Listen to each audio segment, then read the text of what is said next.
PC Ghosh report పై చర్యలు వద్దు, రాష్ట్ర సర్కార్కు హైకోర్టు ఆదేశాలు. కేసీఆర్, హరీష్ రావు, ఐఏఎస్ అధికారులు స్మితా సబర్వాల్, ఎస్కే జోషికి ఊరట. ప్రజా ప్రయోజనాల పరిరక్షణకే విచారణ కమిషన్ ఏర్పాటు చేశారన్న కోర్టు. ఇందులో ప్రభుత్వానికి ఎలాంటి దురుద్దేశం, రాజకీయ ప్రయోజనాలు కనిపించలేదు. కమిషన్ ఏర్పాటు పూర్తిగా చట్టబద్ధమే, కానీ Ghosh commission section 8B, section 8C నిబంధనలు పాటించలేదు. అందువల్ల నివేదిక చెల్లదన్న ధర్మాసనం. ఇక పీసీ ఘోష్ వచ్చిండు, పీకి కట్టలు కట్టిండ్లు.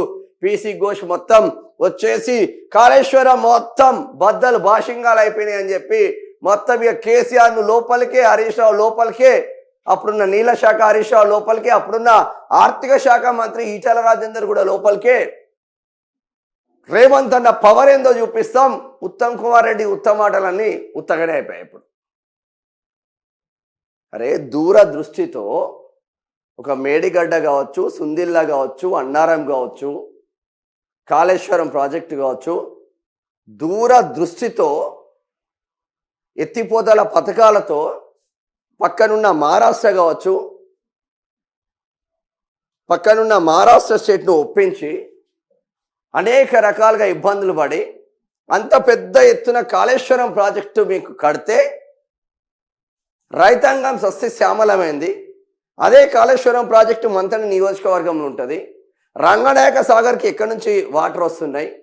ఇదే కాళేశ్వరం ప్రాజెక్టు చేపట్టి మంతని నియోజకవర్గం నుంచి మొదలుకుంటే పక్కనున్న భూపాలపల్లి కావచ్చు, పక్కనున్న ములుగు కావచ్చు, ఇటు పక్కనున్న రామగుండం కావచ్చు, అటు పక్కనున్న చెన్నూరు కావచ్చు, ఇటు పక్కనున్న బెల్లంపల్లి కావచ్చు, అటు పక్కనున్న మంచిర్యాల కావచ్చు, అటు పక్కనున్న ఆసిఫాబాద్ కావచ్చు, ఈ నియోజకవర్గాలలో భూగర్భ జలాలు ఎట్లా పెరిగినాయి.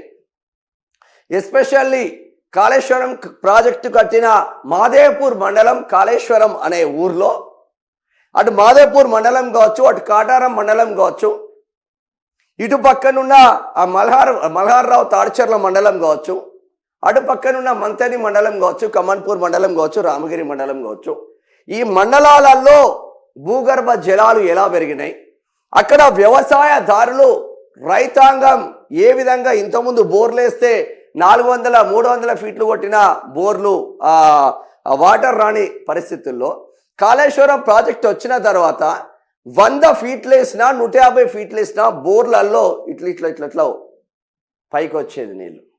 ఇవన్నీ పక్కన పెడితే మీరు ఆ కోల్బెట్ ఏరియా పరిసర ప్రాంతాల్లోకి ఎప్పుడైనా మీరు వెళ్ళినట్లయితే గోదావరి కని, అంటే గోదావరి కని నుంచి చెన్నూరు మంచిర్యాల ఇందారం అనేది ఉంటుంది, మధ్యలో గోదావరి బ్రిడ్జ్ ఉంటుంది.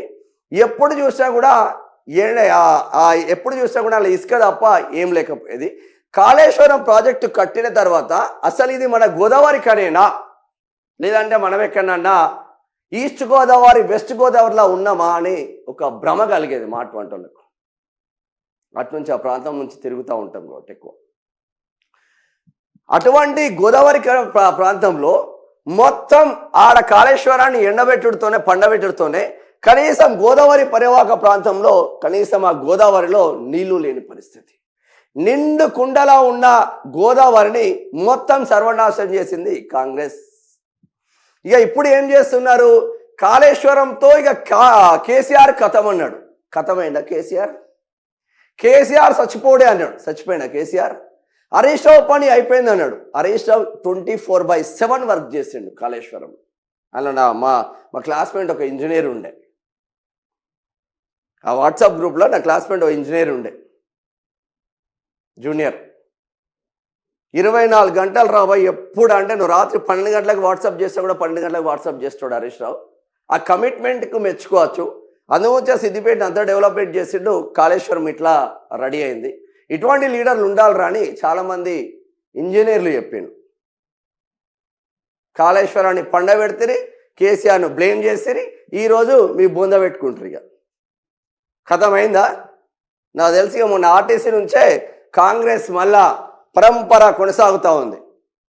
RTC fail, Kaleshwaram fail. Revanth రెడ్డికి చెంప పెట్టాయి. నిజంగా చెప్తున్నాం. కథ ఏందో చూద్దాం. ఇక జస్టిస్ పీసీ ఘోష్ ఏకసభ్య విచారణ కమిషన్ నివేదిక ఆధారంగా మాజీ సీఎం కేసీఆర్, మాజీ ముఖ్యమంత్రి హరీష్ రావు, ఐఏఎస్ అధికారి స్మితా సబర్వాల్, రిటైర్డ్ ఐఏఎస్ అధికారి ఎస్కే జోషి తదితరులపై ఎలాంటి చర్యలు తీసుకోరాదని రాష్ట్ర ప్రభుత్వాన్ని హైకోర్టు ఆదేశించింది. అదే సమయంలో commission of enquiries act section 3 ప్రకారం ప్రభుత్వం విచారణ కమిషన్ ఏర్పాటు చట్టబద్ధమేనని తేల్చి చెప్పింది. మేడిగడ్డ కుంగిపోయిన నేపథ్యంలో ప్రయోజనాల పరిరక్షణలో భాగంగానే ప్రభుత్వం విచారణ కమిషన్ ఏర్పాటు చేసింది. ఇందులో ప్రభుత్వానికి ఎలాంటి దురుద్దేశం, రాజకీయ ప్రయోజనాలు కనిపించలేదు. కానీ సెక్షన్ 8B, సెక్షన్ 8C నిబంధనలు పాటించకుండా ఘోష్ కమిషన్ ఇచ్చిన నివేదిక చెల్లదు. అయిపోయా, నీ నివేదిక చెల్లదు అంటుందిరా నాయన. నీ పీసీ ఘోష్ పాడైపోను. ఈ పీసీ ఘోష్ కమిషనే నివేదిక చెల్లదు అని చెప్తుంది హైకోర్టు. ఇప్పటికైనా సిగ్గొస్తుందా మనకు?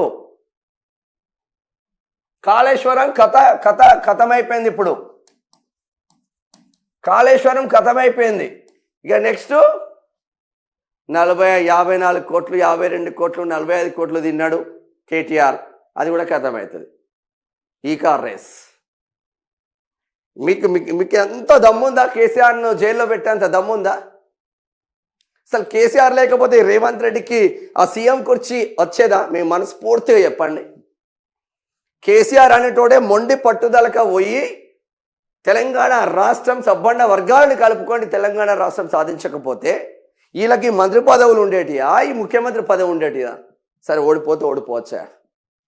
ప్రజలకైతే 2.5 సంవత్సరాలలో కేసీఆర్ ఏం చేసిండు, కాంగ్రెస్ ఏం చేసిందంటే చిన్న పిల్లగాన్ని అడిగితే చెప్తుండు, స్కూల్కి పోయే పిల్లగాన్ని. గమ్మత్ ఉంటుంది ఆయన.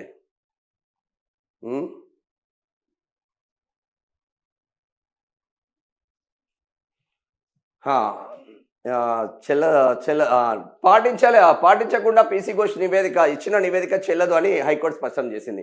అదే సమయంలో కమిషన్ను ఏర్పాటు చేస్తూ ప్రభుత్వం 2024 మార్చి 14న జారీ చేసిన జీవో 6ను రద్దు చేయాలన్న పిటిషన్ల అభ్యర్థులను తోసిపుచ్చింది. కేసీఆర్, హరీష్ రావు ఇద్దరు ఐఏఎస్ అధికారులు వేర్వేరుగా దాఖలు చేసిన పిటిషన్లను పాక్షికంగా అనుమతిస్తూ chief justice Aparesh Kumar Singh, justice GM మొయినుద్దీన్తో కూడిన డివిజన్ బెంచ్ బుధవారం తీర్పు వెలువరించింది. బుధవారం కోర్టు ప్రారంభంగానే డివిజన్ బెంచ్ తీర్పులోని సారాంశాన్ని సంక్షిప్తంగా ప్రకటించింది. ఇక ఈయన దీనిపైన ఏమంటున్నాడు? ఈయన కాళేశ్వరం అవకతవకలపై హైకోర్టు ఎవరికి క్లీన్ చిట్ ఇవ్వలే, మీ భోషానం. జస్టిస్ పీసీ ఘోష్ కమిషన్ నివేదికను తప్పు పట్టలే. వామ్మో, ఉత్తమ్ కుమార్ రెడ్డి రిపోర్ట్లో టెక్నికల్ అంశాలపైనే అభ్యంతరం తెలిపింది. హైకోర్టు తీర్పు సిబిఐ విచారణకు అడ్డంకి కాదని మంత్రి వెల్లడి. ఈ మంత్రికి బెండకాయ వేపుడు ఉండాలి సాయంత్రం అయితే. పాపం బెండకాయలతో గట్టి వేపుడు ఉంచుకొని ఇక మనకి ప్రపంచంతో సంబంధం లేనట్టు మంచిది పెట్టుకొని మనం నీళ్ళు తాగాలి సార్ సాయంత్రం పూట. మనం చేసేది గదే కదా సార్ రోజు. ఇంకా అని ఉన్నదా వేరేది? మనం గెలవాలి, మన భార్య గెలవాలి. కట్టర్ కాంగ్రెస్ కార్యకర్తలు కోదాడలో ఉన్నా కూడా మన భార్యకే టికెట్ ఇచ్చుకోవాలి మనం. ఈయన మాట్లాడతాడు ఇప్పుడు. కాళేశ్వరంపై కాంగ్రెస్ కుట్రలు కూలిపోయాయి, అబద్ధాలు ప్రచారం చేసే వారి చెంప చెల్లుమనిపించేలా హైకోర్టు తీర్పు. ఇది ముమ్మాటికి రాష్ట్ర ప్రజలు, రైతుల విజయం. ఇప్పటికైనా చిల్లర ప్రచారాలు బంద్ పెట్టి ప్రాజెక్టు రిపేర్లపై దృష్టి పెట్టాలి. రాజకీయాల కోసం రైతాంగాన్ని ఇబ్బందులకు గురి చేయొద్దు. రాష్ట్రంలో కాంగ్రెస్, బీజేపీ జాయింట్ వెంచర్ ప్రభుత్వం కాళేశ్వరంపై స్వతంత్ర విచారణ జరిపించాలి. పిల్లర్లు కూలడం వెనుక కుట్ర ఉందని మా అనుమానం. కాళేశ్వరంపై తీర్పు నేపథ్యంలో మీడియాతో కేటీఆర్ మాట్లాడాడు. ఇది మరి కాళేశ్వరం గులగొట్టుట్లా బాంబులు పెట్టేమన్నా గులగొట్టిలా? అప్పుడు అనేక ఆరోపణలు వచ్చినాయి. ఎలక్షన్ల ముందే ఎందుకు జరిగింది కాళేశ్వరం మేడిగడ్డ బ్రిడ్జ్ 2 పిల్లర్లు ఎందుకు కిందికైనాయి, దశకింది? మరి అక్కడ కింద ఏమైనా బాంబులు పెట్టి చేసింలా? ఏం కథ? అక్కడి నుంచే బీఆర్ఎస్ పతనం స్టార్ట్ అయింది. వాస్తవంగా 1,00,000 కోట్లు కట్టిన కాళేశ్వరంలో 1,00,000 కోట్లు అవినీతి చేసి కట్టింది, కూలిపోయింది. మరి కాళేశ్వరంలో ఇసుక దొరకలేదేమో కట్టడానికి అన్నట్టు ప్రచారం విపరీతంగా చేసింది కొందరు. అది కాస్త బీఆర్ఎస్కు పతనానికి దారితీసింది. ఓ 30-35 మంది ఎమ్మెల్యేలను పక్కన పెట్టి కొత్త వాళ్ళకి అవకాశం ఇస్తే బాగుండేది. ఇప్పటికైనా కాళేశ్వరం పైన ఇప్పటికే ఎవడైనా మాట్లాడితే 1,00,000 కోట్ల అవినీతితో మాట్లాడితే బీఆర్ఎస్ వాళ్ళు చెప్పులు మర్రేసి కొట్టేటట్టున్నారు. ఇప్పుడు ఇక చెప్పులు మర్రేసే కొడతారు ఇక ఈసారి. అందుంచే జర నరం లేని నాలుక కదా, ఏదైనా మాట్లాడతామంటే చెల్లదు. మంచిని మంచి చెప్పండి, చెడుది చెడు చెప్పండి. పీసీ ఘోష్ కమిషన్ నివేదిక వచ్చింది, హైకోర్టులో పోయింది. ఇక కేసీఆర్ను చెజ్జలు కూడా జైలుకు, చెర్లపల్లి జైలుకు తరలిస్తారా? అసలు కేసీఆర్ లేకపోతే తెలంగాణ ఉండేదా? వైఎస్ రాజశేఖర రెడ్డిని వదులుకుంటే ప్రతి ఒక్కడు ఎన్ని ఇబ్బందులు పెట్టిండో తెలియదా మనకు? చంద్రబాబు వైఎస్ రాజశేఖర రెడ్డి ఎన్ని కుట్రలు చేసిందో తెలియదా? ఇంకా పరాయి పాలనలో బతకాలని తెలంగాణ సమాజం ఏకమై తెలంగాణ రాష్ట్రాన్ని సాధించుకున్నది కేసీఆర్ ఆధ్వర్యంలో. ఎంతమంది బలిదానాలే!